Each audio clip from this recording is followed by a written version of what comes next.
Thomas. Ismi Austin. Ismi Hannah. Ismi Megan. And Ismi Stomach. Ismi means my name is in Arabic, and we're the Arab family. Can we have 3 people come up and try to do this part in the dance we just did? Raise your hands. You, and you. That's more scared. Okay, so you stand sideways like this, and then you put your arms out front and lean back and go like this. And then you can lean forward and then lean backwards. Good job. Good job. Thank you. You can sit down now. The song we just danced to was Dance Like There's No Tomorrow by Paula Abdul. Paula Abdul herself was an Arab just like us. The dance was a mix between an American pop dance and a traditional belly dance. Where they will do the belly dance is at huge celebrations and ceremonies like parties. We've been doing the belly dance for many years. We still do it today, and we'll do it for years to come. And now if you look over here, we'll show you a little bit about the history of the Arabs and where they came from. This is the Middle East and North Africa. Their traveling route to the U.S. is from here to New Jersey, New York, Michigan, and then California. They've been coming here since the early 1900s, and then laws were passed that kept them from coming here. But after those were removed, even more of them came. And today they are thought of as terrorists. Do any of you know what terrorists are?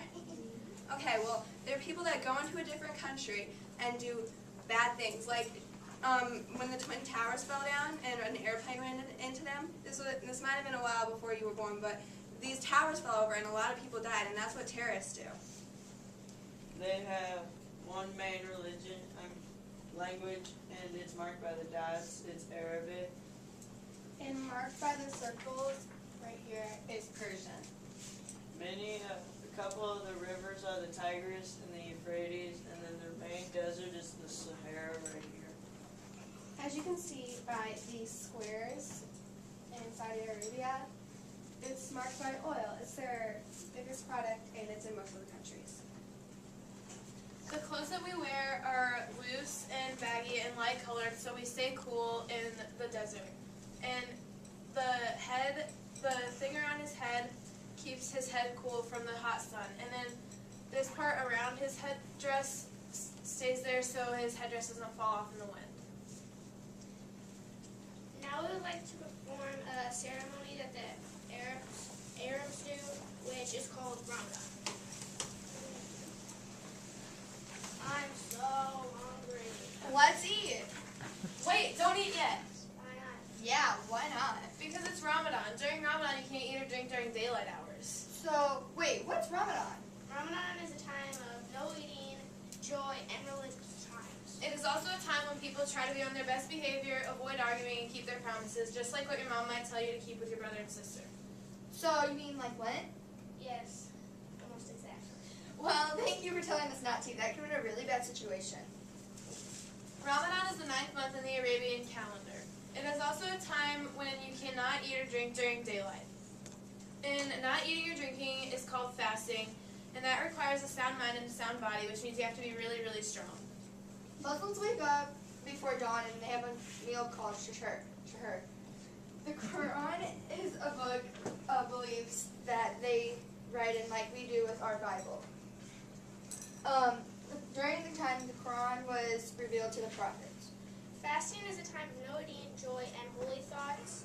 And there's a night of power which occurs in the last 10 days of Ramadan and is the holiest time of Ramadan. And before dark, we get ready for iftar, which is the breaking of fast. Ramadan is very important to us and will be for a long time. Now if you guys turn this way, Thomas is going to turn off the lights, and we have a short clip to show you.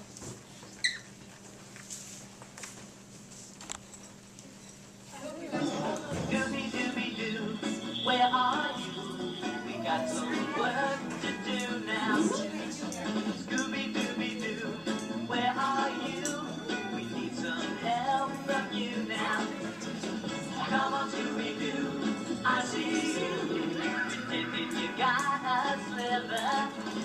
But you're not fooling me, 'cause I can see what we do. Does anyone know who that is in the green? Shaggy! Good job.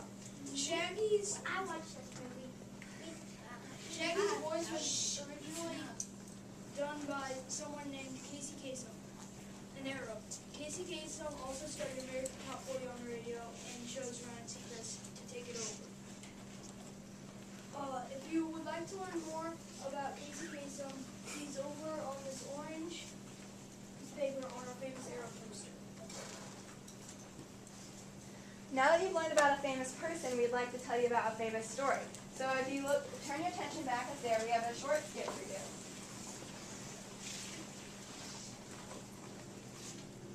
A famous story from the Arabs is the ebony horse. Ebony, it means wood, so it was a wooden horse. What happens in the ebony horse is that 3 men come and give a king some gifts. Of those gifts, the king likes the horse the best. And so, to show his thanks, he offers his daughter's hands in marriage to the men.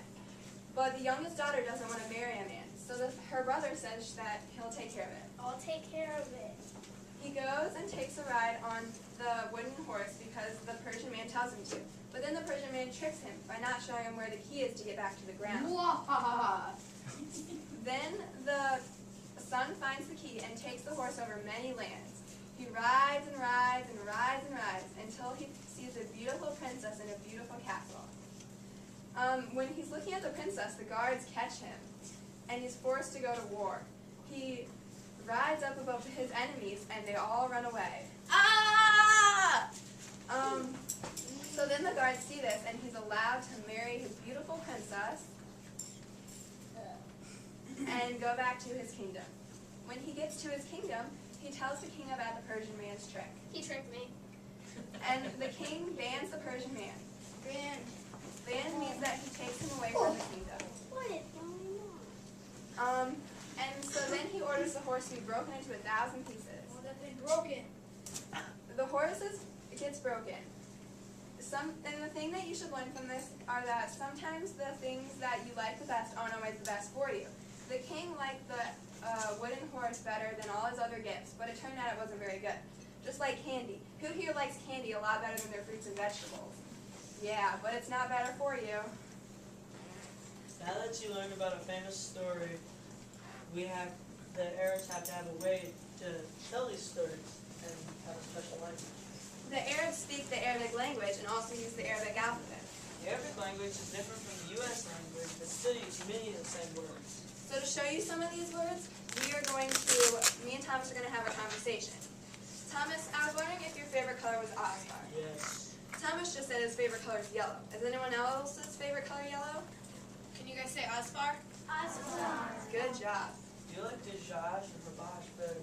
I like Dajaj. Do you like chicken better than turkey? Yeah. Dajaj is the Arabic word for chicken. Who likes chicken better than turkey? Help me say Dajaj. Good job. Habash is the Arabic word for turkey. Who likes Habash better? Say Habash. Can you say Habash, guys? Good job. Thomas, I was also wondering if you like lubain or yakihini. Yes. Thomas just said that when he eats stew, or a kind of soup, he likes green beans in it. We'd also like to say one more thing. Shukran for coming and listening and learning about our language. Thank you for coming to America. Now if you look over here, we'll show you an Arabic